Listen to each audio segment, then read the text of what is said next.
Nora Aunor pumanaw na.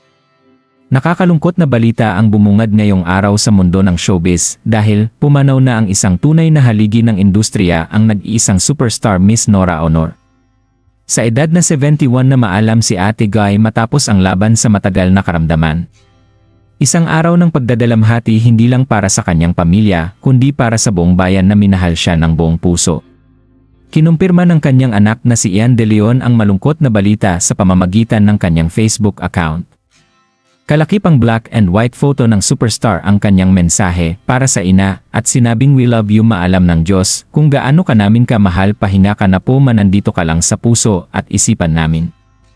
Bukod kay Ian, naulila rin ng movie at Lee icon ang iba pa niyang mga anak na sina Lotlot De Leon, Matet De Leon, Kiko De Leon at Kenneth De Leon.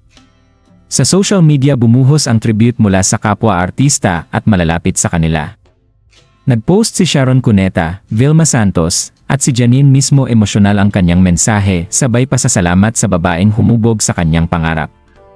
Hindi malilimutan ang mga obra ni Nora Aunor mula Himala hanggang Miri Wom. Pinakita niya ang tunay na lalim ng isang aktres na hindi lang para sa awards kundi para sa sining. Nagmula sa isang mahirap na pamilya si Ate Guy, kaya para makatulong sa kanyang mga magulang ay naitinda siya ng mani at tubig sa mga istasyon ng tren sa Bicol. Nakagawa rin si Ate Guy ng mahigit sa 170 pelikula at mga teleserye sa Kapamilya at Kapuso Network. Ngayong wala na siya, ang iniwang alaala ay hindi mabubura. Ang kanilang mga boses, ang kanyang pagganap, ang kanyang pagmamahal sa bayan at mananatili sa puso ng bawat Pilipino. Paalam Ate Guy. Salamat sa iyong kontribusyon sa Philippine cinema. Anong masasabi niyo sa balitang ito? Magkomento sa ibaba at huwag kalimutang mag-subscribe for more videos.